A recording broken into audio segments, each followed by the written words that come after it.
Ini cara gue hit 1M pertama di umur 16.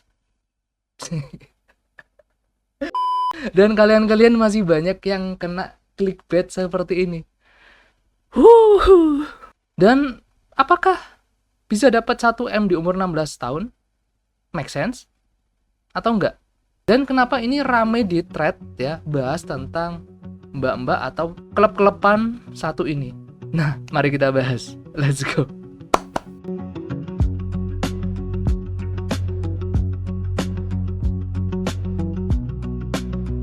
Hello good people, balik lagi sama aku Ganjar kayak Pepper Clouds. Oke teman-teman, gimana kabarnya? Semoga kita selalu diberikan kesehatan dan kelancaran rezeki. Amin. Oke teman-teman, balik lagi di segmen bacain thread ya.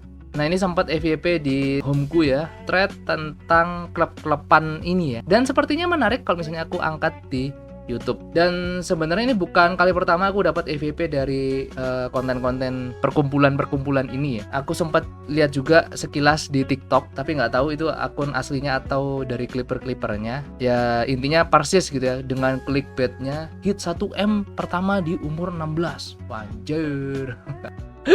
Ini gimana caranya gue hit 1M pertama di umur gue yang 16 tahun ini? Tapi pas aku dulu sempat nonton sekilas gitu ya, aku cuma mikir nggak make sense cuk gitu kan, umur 16 tahun jualannya itu jualan jepit rambut gitu bisa dapat 1M gitu. Ya udah akhirnya aku skip gitu kan di tahun kemarin. Nah sekarang aku penasaran gitu kan, akhirnya aku coba membuat hitung-hitungan kasar aja teman-teman, dengan catatan ini duit pure untuk bisnis aja ya dipakainya, nggak diambil sama sekali untuk kebutuhan sehari-hari atau untuk bayar apapun. Intinya duit ini pure untuk muter bisnis. Nah misalnya nih dia dapat 1M setahun gitu kan. Ini aku asumsikan 1M itu omset ya teman-teman. Perlu diingat, omset bukan profit ya. Nah, di sini aku udah mencoba menghitung. Jadi kalau misalnya 1M dibagi 1 tahun itu kan 365 hari ya. Itu keluarnya itu segini teman-teman. Itu keluarnya 2.739 sekian per harinya untuk omsetnya ya. Nah, sekarang jualannya dia itu berapa? Nah aku coba cek-cek di Shopee untuk jepit rambut ini di kisaran 4.000 sampai 8.000 per piecesnya. Aku genapin biar ngitungnya gampang ya, biar cepat gitu. Aku genapin jadi 10.000 per piecesnya. Nah berarti 2,7 juta tadi dibagi 10.000 itu harus laku per harinya itu 274 pieces. Ini harus konsisten ya, harus flat terjual 274 pieces per hari, nggak boleh di bawah itu. Kalau misalnya ada satu hari dia di bawah 274, otomatis besoknya dia harus lebih dari 274 targetnya untuk dapat 1M gitu kan. Nah pertanyaannya kemudian, apakah realistis satu hari bisa terjual segitu? Nah ini aku udah coba juga untuk cek di Shopee, orang jualan terlaris di sini ya untuk kategori ini adalah 1.000 plus per bulan. Nah aku tanya ke kalian, kalau target 274 pieces per hari, sebulan harus jualan berapa pieces? Menurut kalian, apakah realistis? Coba komen di bawah. Aku pengen tahu jawaban kalian. Loh berarti untuk jualan jepit rambut ngejar omset 1M nggak realistis dong mas? Ya setelah aku coba cek-cek di Google, ternyata ada salah satu konten dari YouTube-nya Pak Helmi Yahya. Ini bagus banget teman-teman. Beliau tuh ngundang owner SBP Group yang dimana mereka itu fokus jualan di aksesoris wanita, yang salah satu produknya ya ada jepit rambutnya juga. Nah di situ ownernya ini bilang kalau dia itu udah berdiri 40 tahun lebih dan dia adalah generasi kedua dari perusahaan tersebut. Dan omsetnya itu gila banget teman-teman, sebulan bisa 25M. Bukan 1M lagi, 25M cuy. Tapi yang uniknya di sini mereka produksi sendiri, bukan kayak mbak-mbak yang bilang bisa hit 1M di umur 16 tadi. Kalau pertanyaanku tadi realistis atau enggak gitu kan jualan jepit rambut? Ya realistis kalau case-nya kayak si grup SBP tadi teman-teman. Karena perusahaan tersebut udah established, ada pabrik sendiri, produksi sendiri, dan jalur distribusinya sudah teruji selama 40 tahun cuy. Nah kalau misalnya kalian penasaran sama video lengkapnya, kalian bisa cek aja di deskripsi, aku taruh di situ. Kalian bisa nonton. Tamu saya kali ini seseorang bisnisnya aksesoris perempuan sebenarnya. Ada jepit rambut, ya, ada perhiasan-perhiasan cincin, gelang, kalung ya. Tapi omsetnya 25M sebulan. Indonesia itu kan terkenal sebagai negara importir kan, negara konsumen bukan produsen gitu. Oke. Lalu kita coba pengen bikin aksesoris, karena kita sendiri udah di bidang aksesoris tuh ya dari orang tua tuh udah lumayan lama ya, sekitar 40 tahun Pak Oh, Helmi. jadi Erwin ini generasi kedua? Betul, saya generasi Biasanya generasi kedua. kedua tuh yang ngancurin tuh, Win. Ya, mudah-mudahan jangan ya. Anyway, sebenarnya kalau cuma nguber omset 1M itu gampang, cuy. Tipsnya aku kasih tahu ya. Semakin harga jual kalian itu tinggi, kalian akan bisa cepat dapat 1M-nya. Ya. Itu udah gampang banget, cuy. Nah, permasalahannya adalah banyak pebisnis itu cuma fokus di dapetin omset. Kalau aku pribadi, aku lebih fokus ke profit bersih yang aku dapat. Karena ini duit real yang bisa kita pakai, nggak nyangkut untuk diputer lagi. Nih aku kasih gambaran singkat aja teman-teman. Aku sendiri ada bisnis clothing ya. Teman-teman udah banyak yang tahu juga. Rata-rata aku jualan di harga 135 sampai 200-an. Anggaplah kita hitung-hitungan paling rendahnya aja di 135.000 ini.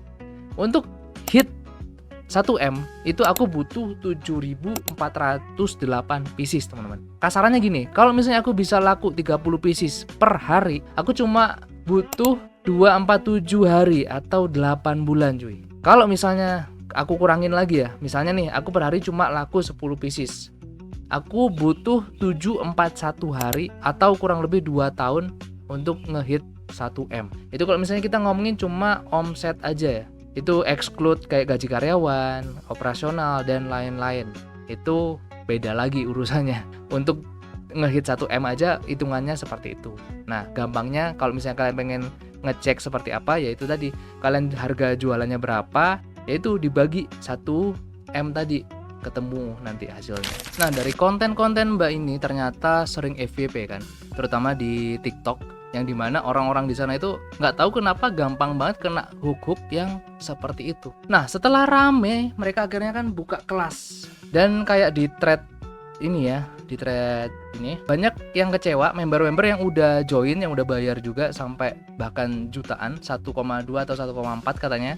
Itu berasa setelah join mereka nggak dapet insight atau zong gitu di sana. Dan ada juga testimoni dari member-member lama yang katanya dijanjikan bisa dapat barang dari Cina sana, teman-teman. Oh ya, di sini kata orang-orang di thread gitu kan, yang katanya member gitu.